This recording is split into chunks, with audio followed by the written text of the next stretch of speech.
ده تليفون. اه والله تليفون. وده ايفون. اه والله برضه ايفون. طب ايه علاقة الكلام ده والتليفون والايفون بحلقتنا النهاردة والحديث على منتخب مصر؟ في اول الكلام بسم الله الرحمن الرحيم، والحمد لله رب العالمين، والصلاة والسلام على سيدنا محمد وعلى آله وصحبه وسلم أجمعين، فصلوا عليه وسلموا تسليم. هنتكلم معاكم النهاردة إن شاء الله في حلقة مهمة جدا جدا جدا على منتخبنا الوطني، منتخب مصر، ووصوله للسيمي فاينال ومباراة نصف النهائي أمام السنغال. يعني إن شاء الله نتكلم معاكم حلقة مهمة جدا، تابع للنهاية وإن شاء الله تكون حلقة تنال إعجابكم بإذن الله، وإن شاء الله نكون ضياف خفاف على حضراتكم. النهارده طبعا بنتكلم منتخب مصر وصل للمباراة القبل النهائية بعد أداء ولا أروع. منتخب مصر رجع الروح تاني للجمهور. منتخب مصر منتخب الرجالة من آخر كان 2010، وحصول منتخب مصر على آخر بطولة في 2010. النهارده بدأت الروح ترجع للجمهور تاني والالتفاف حوالين منتخب مصر، وإن شاء الله البطولة في المغرب ان شاء الله تكون بطولة مصرية بإذن الله، والفرحة تعود للشعب المصري ان شاء الله بمنتخبنا الوطني منتخب مصر.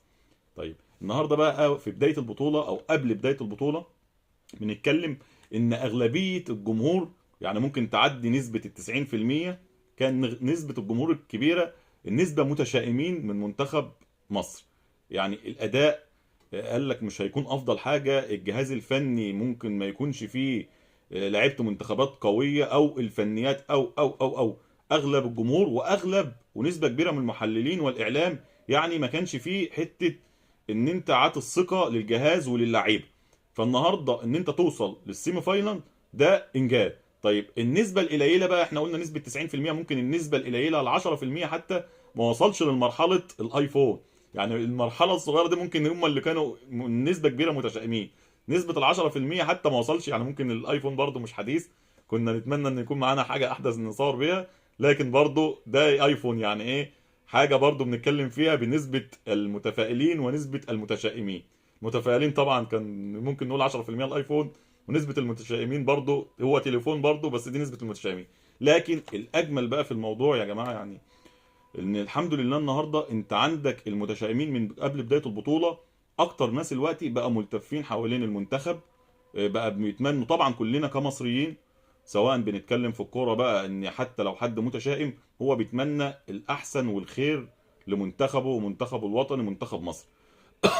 اسف.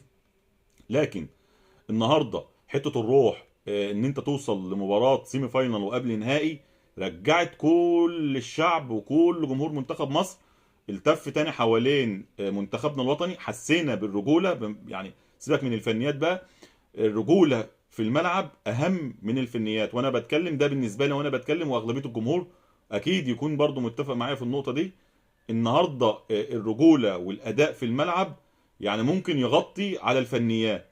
النهارده انت في بدايه المجموعات لعبت 3 مباريات في المجموعات، قدرت اول مباراه قدام زيمبابوي ان انت تكسب 2-1، وممكن قلنا يعني اكيد مش منتخب مصنف او قوي اللي انت بتلعبه وكسبت. وطبعا اول مباراه دي بتكون مهمه ان انت تحصل على اول 3 نقاط، وطبعا المجموعات انت عايز تجمع نقط عشان توصل للادوار اللي بعد كده. في المباراة التانية بقى قلنا الاختبار هيكون قوي امام منتخب انجولا. طبعا منتخب انجولا منتخب قوي، قدرت ان انت تكسب 1-0 بهدف محمد صلاح. وطبعا في المباراة الاولى كسبت 2-1 بهدفين صلاح، محمد صلاح ايضا ومرموش. في المباراة التانية انجولا كسبت 1-0، بقى عندك 6 نقاط، تصدرت المجموعة وضمنت الصعود كأول المجموعة. بعد المباراة التانية ضمنت صعودك كأول المجموعة. ده طبعا يعتبر حاجه كويسه جدا جدا ان انت تقدر تحصل على اول 6 نقط من اول مباراتين. في المباراه الثالثه بقى الكابتن حسام حسن يعني ريح اغلبيه اللعيبه الاساسيه، وكان شيء كويس ان انت دخلت العناصر الاحتياطي وان انت تجهز الفريق بالكامل. قدرت ان انت مع منتخب انا اسف مباراه المكسب كسبت جنوب افريقيا، كسبت جنوب افريقيا 1-0. المباراه الثالثه هي مباراه منتخب انجولا اللي انت تعادلت فيها 1-1، كنت بتلعب بالفريق الثاني او بمعنى صح مش الفريق الاساسي. فانت حصلت على اول 7 نقاط وصعدت ايضا اول، كنت ضامن صعودك كاول ايضا من المباراه الثانيه. صعدت لدور ال 16. دور ال 16 لعبت منتخب بنين. اختبار طبعا، كل مباراه بتعدي بيبقى يعني الاختبار اقوى. قدرت ان انت تفوز على منتخب بنين. قدرت تفوز على منتخب بنين 2-1 بعد اشواط اضافيه، 1-1 في شوطين اللقاء. وصلت للاشواط الاضافيه، كسبت 3-1. ممكن الاداء ما كانش افضل حاجه، لكن مش الاداء بالنسبه لنا مش هو الاساسي. انا النهارده يعني ممكن اعمل اداء كويس جدا واوصل وفي الاخر اخسر واطلع من البطوله. ايه اللي استفاده؟ ما استفدتش اي حاجه خالص. فالنهارده ان انا بروح اللعيبه ورجوله اللعيبه قدرت ان انا اعدي دور ال 16. وصلنا بقى للاختبار الاصعب، والكل خلاص قال لك انت كده كان ممكن اخرك دور ال 16. منتخب كوت ديفوار، المنتخب هتلعبه في دور الثمانيه. المصنف من لو جبت 4 منتخبات فهو مصنف منهم ان هو يحصل على البطوله، وكان حاصل على اخر بطوله في كوت ديفوار. هو كان هو المستضيف في اخر بطوله وحصل عليها. منتخب قوي، منتخب السكواد بتاعه ممكن يعني معدي ال 90%، سكواد كله محترفين في اوروبا. منتخب قوي بيلعب كوره، فمنتخب صعب. فالكل كان متخوف وقال لك يعني اختبار صعب لمنتخب مصر، وصعب ان منتخب مصر يوصل. لكن منتخب مصر بالرجوله وبالعزيمه وبالروح وبالفنيات وبروح كابتن حسام حسن وفنيات كابتن حسام حسن، لازم نديله حقه. كابتن حسام حسن النهارده وصلنا وقدرنا ان احنا نكسب كوت ديفوار باداء ونتيجه. باداء ونتيجه 3-1. لعب بخطه يعني ولا اروع ولا احسن. لعبت بخطه يعتبر هي خطه مفروض دفاعيه، ولعبت على التحولات الهجوميه. لعبت يعتبر بخطه يعني لو على الورق ممكن تتكلم في 3-5-2 او 5-2-3 او 5-3-2-1 بمشتقاتها يعني، بس هي تعتبر 3-5-2. قدرت النهارده انت كوت ديفوار المفروض ان انت كنت هتكون رد فعل في بدايه المباراه.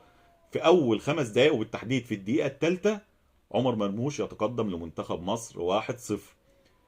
طبعا فرحه ولا اجمل من اول 5 دقايق ان انت تتقدم وتبدا المباراه، تبدا تسيرها زي ما انت عايز. منتخب كوت ديفوار بقى هو رده الفعل ليك. بعد نص ساعه ايضا هدف ولا اروع في الدقيقه 30. تمريره من نجم المباراه، واحد من نجوم المنتخب، امام عاشور. تمريره ورا اروع بوش رجله الخارجي كده من ناحيه الشمال، لعبها كره ارضيه لمحمد صلاح يرتد عليها طبعا نجم منتخب مصر ونجم العالم محمد صلاح بالهدف الثاني لمنتخب مصر. المباراه يعني تسير في اتجاه منتخب مصر. اخر ممكن 5 دقايق من المباراه بالتحديد في الدقيقه 40 كوت ديفوار قدر يرجع كده بكره، يعني ممكن خطا مشترك ما بين الدفاع وحراسه المرمى. كرة كده كان فيها لكخه في ال 18، قدروا ان هم يرجعوا بيها وخلص الشوط الاول 2-1. طبعا الشوط الثاني الكل كان متخوف، وقلنا ان كوت ديفوار ممكن يقدر يرجع في المباراه. ويعني ممكن توقعنا ان الكابتن حسام ممكن يبدا كده يسحب حد من نص الملعب، او يبدا ينزل كده يعني حد في الدفاع ويدافع اكتر. لكن في اول 5 دقائق كما فعلها المنتخب في الشوط الاول فعلها في الشوط الثاني. في اول 5 دقائق هدف ثالث لمنتخب مصر عن طريق رامي ربيعه بعد اوفر محمد صلاح. المنتخب مصر يعني عمل مباراه ولا اروع، اداء ونتيجه. منتخب كوت ديفوار زي ما قلنا لحضراتكم كان مصنف ان هو يحصل على البطوله، قدرت ان انت تفوق. احنا طالعين الحلقه دي وبنتكلم يعني احنا عندنا مباراه مهمه امام السنغال، مباراه عنق زجاجه، يعني هي توصلك لمباراه الفاينل. تستنى بقى الكسبان من المغرب ونيجيريا. وصلت للمباراه النهائيه. فانت النهارده مباراه السنغال بالنسبه لنا، بالنسبه للشعب المصري، بالنسبه للعيبه ونسبه كبيره من اللعيبه الموجوده دي، منتخب السنغال قدر ان هو يفوز عليك في مباراه نهائي افريقيا في البطوله القبل الماضيه. خسرت في النهائي من السنغال، ايضا خسرت في تصفيات كاس العالم من السنغال، وقدر السنغال يطلعك وما توصلش كاس عالم برضه في مباراه كانت فيصل ما بين السنغال. فدي مباراه لعيبه، مباراه جهاز فني. ان شاء الله عندنا ثقه في اللعيبه وفي الجهاز الفني بنفس الروح وبنفس الرجوله وبنفس العزيمه اللي موجوده عند لاعيبتنا، قادرين ان احنا نكسب السنغال. يعني انا كنت حابب بصراحه ان انا واحد الحمد لله من المتفائلين من قبل والله البدايه، من قبل البطوله ما تبدا. يعني انا كان عندي يقين في يعني الكابتن حسام حسن في الروح اللي هيديها للعيبه الحمد لله من قبل البطوله ما تبدا. وانا متوقع ان منتخب مصر يوصل نهائي في البطوله ويحصل على البطوله باذن الله. فيعني ممكن كنت انا من نسبه ال 10% المتفائلين.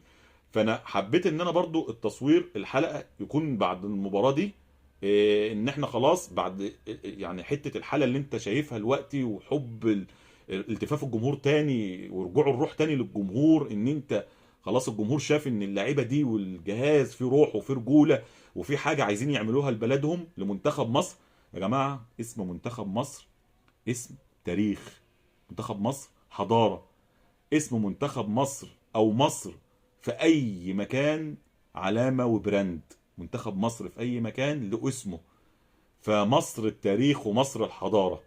مصر تضيف لاي حاجه تكون موجوده اسم مصر فيها، مصر تضيف. فان شاء الله اللعيبه عارفه الكلام ده وعندهم الروح والعزيمه ان هم يرجعوا الفرحه تاني لجمهور الشعب المصري. باذن الله قادرين نفرح باذن الله الشعب المصري. ان شاء الله قادرين نعدي ان شاء الله السنغال. يعني مباراه السنغال مباراه صعبه لكن اللعيبه قدها. انا اعتقد لو بنتكلم كده فني، اعتقد ان الكابتن حسام ممكن يبدا بنفس التشكيل اللي بدا بيه مباراه كوتوفوار. هيذاكر السنغال بشكل كويس، مباراه لعيبه ومباراه جهاز، قادرين ان هم ان شاء الله اللي كسبوا كوتوفوار قادرين يكسبوا السنغال. وكوتوفوار ولو بنتكلم على الورق اعلى من السنغال فنيا حاليا. فانت قادر النهارده ان شاء الله اللعيبه هتكون مركزه، قادرين ان هم يفوزوا باذن الله على منتخب السنغال ونوصل للمباراه النهائيه باذن الله والبطوله تكون مصريه ان شاء الله. والفرحه تعود تاني لمنتخب مصر وللشعب المصري طبعا بمنتخب بلاده ان شاء الله. حفظ الله مصر شعبا وارضا وقياده بقياده الرئيس وفخامه الرئيس عبد الفتاح السيسي. فان شاء الله الفرحه تعود لينا باذن الله بمنتخبنا الوطني ونرجع باذن الله فكسبانين البطوله ان شاء الله ان شاء الله. ولو لا قدر الله لا قدر الله لا قدر الله حصل اي نتيجه سلبيه امام السنغال، احنا فخورين بمنتخب بلادنا، فخورين بالرجاله اللي شفناهم في الملعب خلال المباريات اللي اتلعبت لحد الان. فاي نتيجه احنا فخورين بكم ان شاء الله. كلنا ايضا ثقه فيكم، اعملوا اللي عليكم، ادوا بنفس الرجوله ان شاء الله. يكون معانا توفيق باذن الله وقادرين ان احنا نوصل للمباراه النهائيه ونكسب البطوله ونرجع بالبطوله من المغرب. ايضا حابب اوجه رساله شكر وحب وتقدير لبلدنا الثاني المغرب الشقيق على التنظيم الرائع للبطوله، على يعني الاستضافه الجميله. طبعا منتخب مصر كان مستضيف في المدينه اللي كان موجود فيها بالتحديد في المغرب، وعلى الحب اللي كان موجود لمنتخبنا الوطني منتخب مصر من منتخب المغرب الشقيق، والتشجيع والمؤازره من منتخب المغرب لمنتخب مصر. فكل الحب والاحترام والشكر لبلدنا الشقيقه المغرب. ويعني هي ديت يعني حب الشعوب العربيه لبعض. فان شاء الله بطوله تكون مصريه نرجع بيها باذن الله. ويعني اسف لو اطلت في الحديث، اتمنى اكون ضيف خفيف على حضراتكم، واسف لكم مره اخرى وشكرا لكم على المتابعه. وما اجمل بدايه ونهايه للكلام بالصلاه والسلام على سيد الانام سيدنا محمد صلى الله عليه وسلم. وشكرا لكم والسلام عليكم ورحمه الله وبركاته.